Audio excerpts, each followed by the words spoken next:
Hello friends, तो कैसे हैं आप सब। तो आज हम स्टार्ट करेंगे second part of concept in accounting. First के अंदर हमने किए थे business entity concept, going concern concept, money measurement concept, accounting period concept and accrual concept. ये 5 कॉन्सेप्ट को हमने कवर किया था हमारी पिछली वीडियो के अंदर। अगर आपने वो पार्ट नहीं देखा है तो उसका जो लिंक है वो डिस्क्रिप्शन के अंदर है, आप लोग जाके चेक कर सकते हैं। आज हम छठे कॉन्सेप्ट से स्टार्ट करेंगे, revenue realization concept. Under the revenue realization or revenue recognition concept, a seller record potential revenue for a transaction regardless of whether they have or have not traceable procedures. The ownership of a product transferred from a buyer to a seller during a sales recognize the transaction by creating a receivable against buyer's name in the ledger. An account creates another entry when they receive the due amount in the future.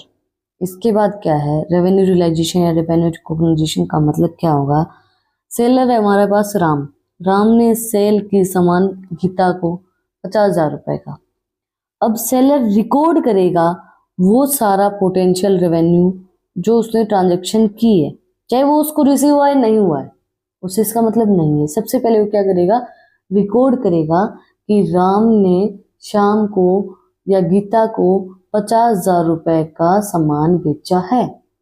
अगर आप उस चीज को record नहीं करेंगे पहले, तो उसके बाद आप किस तरीके से दिखा सकते हैं कि मुझे रेवेन्यू आना हुआ है। सबसे पहले सेलर जो है वो रिकॉर्ड करता है ट्रांजेक्शन्स को लेजर के अंदर कि भाई मैंने बायर के नाम से, कि बायर ने इतनी, या गीता हमारी बायर है, बायर ने 50,000 रुपए का सामान हमसे खरीदा है, वो चीज़ वो रिकॉर्ड करेगा। उसके बाद वो एक अलग से अकाउंट क्रिएट करेगा कि उसको वो चीज़ रिसीव हुई है नहीं हुई है, वो बात की बात है। पहले हम उस चीज़ को रिकॉर्ड करेंगे। अगर हम रिकॉर्ड ही नहीं करेंगे तो हम किस तरीके से दिखा सकते हैं कि हमें रेवेन्यू अर्न हुआ है। तो रेवेन्यू रियलाइजेशन कॉन्सेप्ट या रिकॉग्नाइजेशन कॉन्सेप्ट वही बताता है कि हमारे पास हमें कितना रेवेन्यू अर्न, या हमारे पास कितना रेवेन्यू आ सकता है या आया है। आया नहीं है, आया है, वो चीज मैटर नहीं करती। पहले हम उसको रिकॉग्नाइज करेंगे कि इतना इतना रेवेन्यू है हमारे पास, इतने इतने प्रोडक्ट्स हमने सेल किए हैं। Full disclosure concept. The full disclosure concept require a business entity to furnish necessary information for the benefit of those who read financial statement and report for investment, taxation and audit process. These concepts aim to provide information, financial information to investors, creditors, shareholders, client and other stakeholders. Disclosure policy cover revenue recognition, depreciation, investor tax, earnings, stock value, lease and liability. Full disclosure, हर चीज के बारे में disclose करना, बताना company के अंदर कितना रेवेन्यू आता है, क्या क्या डेप्रिसिएशन कंपनी पे करती है, इन्वेस्टर्स कितने हैं, टैक्स कितना पे किया जाता है, कंपनी की अर्निंग कितनी है, स्टॉक की वैल्यूज क्या है, क्या चीजें लीज पे हैं, क्या चीजें हमारी लायबिलिटीज हैं। अब कपिल शर्मा कितना टैक्स पे, वो चीज हमें क्या बता देता है, तो हम उस टैक्स से उनकी इनकम निकाल लेते हैं। इनकी इनकम इतनी है, इन्होंने इतना टैक्स दिया है। या फिर जो हमारी ऑडिट होती है, अकाउंट्स के ऑडिट का मतलब क्या होता है, उनकी ट्रू एंड फेयर कंडीशंस को शो करना। वो चीज हमें बताते हैं कि उसकी इनकम इतनी है। वो चीज हम क्यों डिस्क्लोज करते हैं, ताकि शेयर होल्डर्स, क्रेडिटर्स, क्लाइंट्स, जो भी हमारे शेयर होल्डर्स हैं, उनको पता हो कि जहाँ पे आपने इन्वेस्टमेंट कर रखी है या जहाँ पे आपका पैसा फंसा हुआ है वो गलत जगह नहीं है, वहां से आपके पास से पैसा आ जाएगा, वो डूबे नहीं हुए हैं। फुल डिस्क्लोजर पॉलिसीज के अंदर आप ये भी बताते हैं कि रेवेन्यू रिकॉग्नाइजेशन कितना है, टैक्स आपने कितना पे किया है, लायबिलिटीज आपकी कितनी है, लीज के ऊपर क्या क्या चीजें हैं, भाई आपने उधार पे क्या चीज ले रखी है, या फिर अभी जिस चीज का पैसा आपको देना है। तो फुल डिस्क्लोजर मतलब हर चीज का डिस्क्लोज आप करेंगे।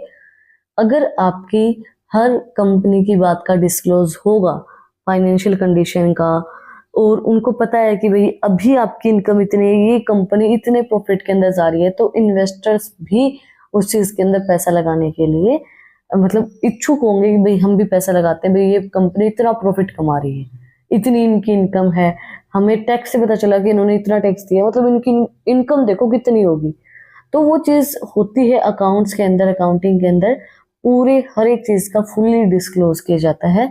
जब आपको रेवेन्यू हो, चाहे आपने कोई लीज पे कोई चीज ले रखी है, चाहे आपकी लायबिलिटीज है, चाहे टैक्स है, फुल्ली डिस्क्लोज की जाती है हर एक चीज। Dual aspect concept states that every transaction affect two accounts of a business then record both aspect to enable accurate accounting. Every financial transaction has a credit और डेबिट और a giver और receiver aspect.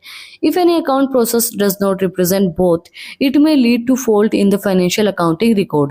The dual aspect concept is the foundation of double entry system of bookkeeping, which is now a standard method for auditing and taxation. Dual aspect concept हमें क्या चीज बताती है कि हर एक चीज की दो जगह एंट्री होगी, ठीक है।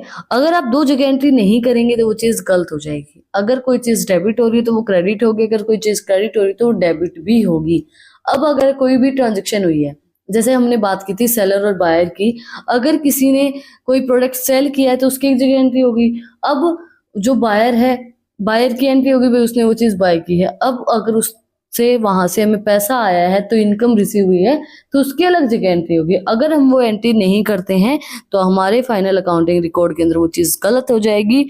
ड्यूअल एस्पेक्ट कॉन्सेप्ट जो है वो डबल एंट्री सिस्टम और बुक कीपिंग का है, जो हम अभी यूज करते हैं स्टैंडर्ड मेथड ऑडिटिंग और टैक्सेशन के लिए, क्योंकि इसके अंदर दोनों ही चीजें रिकॉर्ड की जाती है। अगर आप दोनों चीजें रिकॉर्ड नहीं करते तो वो चीज गलत होती है। Materialistic concept. The materialistic concept prescribes guideline to identify if a piece of financial information is a material and whether it can be influence the person regarding a company's financial statement. Based on the concept, an accounts or a business may remove negligible transaction that may be not have a bringing on financial account. This concept is open to subjective interpreting, and the basic for using the materialistic concept varies with the size of a company. While a large company may round off figures in the final account to the crores, a small firm may round off their figures to the lakh. Materialistic concept हमें बताता है, guidelines provide करवाता है, identify करता है कि financial information जो है वो कौन सी रिकॉर्ड की जाती है, क्या क्या मटेरियल उसके अंदर रिकॉर्ड किया जाता है। ये जो कॉन्सेप्ट है ये हमें बताता है कि क्या चीज़ें हमारी ट्रांजेक्शन के अंदर से हटाई जाती है फाइनल अकाउंट के अंदर, क्या चीज़ें ले जाई जाती हैं। जैसे ये जो कॉन्सेप्ट होता है ये हमें ये चीज़ भी बताता है कि जो बड़ी कंपनीज होती हैं वो अपने फिगर्स को राउंड ऑफ करते हैं करोड्स के अंदर, और जो छोटी कंपनीज होती हैं वो अपने फिगर्स जो होते हैं वो अमाउंट होती हैं उनको राउंड ऑफ करती हैं लैक्स के अंदर। सेकंड लास्ट हमारा कॉन्सेप्ट है veritable objective evidence concept. Evidence हमें नाम से पता चला है कि जिस ट्रांजेक्शन का एविडेंस होता है वही ट्रांजेक्शन मानी जाती है, जिस ट्रांजेक्शन का एविडेंस नहीं होता है वो ट्रांजेक्शन नहीं मानी जाती है। जैसा कि अगर हम एग्जांपल लें तो तारक मेहता, जो भी शो देखता होगा तारक मेहता, उसके अंदर एक बार जो लेडीज हैं वो सेल के अंदर गई थी। सेल के अंदर जाने से उस आदमी ने क्या बोला कि भाई आप तो घर के ही हो, आपसे बिल कैसा लेना है। तो उसने बिल नहीं दिया तो उसने उस ट्रांजेक्शन को मानने से भी इनकार कर दिया था कि मैंने ये साड़ियाँ बेची ही नहीं है, मेरी ये ट्रांजेक्शन हुई ही नहीं है, उसने मना कर दिया था ना। तो हर चीज तो सीरियल नहीं हो सकती, हर चीज नाटक नहीं हो सकती। तो एविडेंस जो जिस भी ट्रांजेक्शन का होगा वही ट्रांजेक्शन मान्य होती है, नहीं तो वो या तो फ्रॉड मानी जाती हैं, वो गलत मानी जाती हैं और उनको बायस्ड माना जाता है, मतलब भेदभाव माना जाता है। Under this concept, a business can record only those transactions that can furnish documentary proof for. Without proper and valid documentary evidence, a transaction can be biased or independable, and it can increase the scope of financial irritability. For example, retail employees may represent a bill for purchase and sale and corroborate with the sale and purchase invoice. ये concept हमें बिल्कुल simple सी एक बात बताता है, अगर evidence है तो वो ट्रांजैक्शन मानी जाएगी, अगर एविडेंस नहीं है तो वो ट्रांजैक्शन मानी नहीं जाएगी। वो बायस्ड ट्रांजैक्शन होंगी या वो इंडिपेंडेबल ट्रांजैक्शंस होंगी, वो हमें बताते हैं कि हमारे फाइनेंस जो है वो गलत है, वो ट्रांजेक्शन्स का आपके पास प्रूफ ही नहीं है। अब रिटेल एम्प्लॉय है, कोई भी एग्जांपल दिया गया है, एम्प्लॉय है तो अगर उसने कोई चीज़ बेची है तो उसके पास बिल है, तो अगर उस जिसने खरीदी उसके पास भी उस चीज़ का बिल होना चाहिए, इनवॉइस होना चाहिए, दोनों के पास ही वो चीज़ प्रूफ होनी चाहिए। लास्ट बट नॉट लीस्ट हमारा कॉन्सेप्ट दिया गया है historical cost concept. The historical cost concept states that a business may record assets and liability at the historical cost rather than their current market or sales value. It helps to maintain constant, reliable, and vertical financial information, including the current value of an entity can result in the financial irregularity. Historical concept का मैं आपको एक बहुत अच्छा example दूँ तो हम कह सकते हैं 10 दिन पहले चांदी का भाव 94,000 था, 94,000 था। अब फॉर एग्जाम्पल हम उस टाइम पे चांदी लेके आए, हम चांदी की पंजेब लेके आए, हम किस प्राइस के ऊपर लेके आए भाई, उसका रेट चला था 94,000 रुपए। अब 94,000 उसका रेट था, फिलहाल चांदी 1,000 रुपए कम आ गई है, 93,000 हो गई है। अब जब वो सेलर जो है वो रिकॉर्ड करेगा तो वो उन पजेब को 94,000 ही रिकॉर्ड करेगा, ना कि 93,000 उसका करंट प्राइस नहीं, क्योंकि उसने सेल उस प्राइस के ऊपर की है।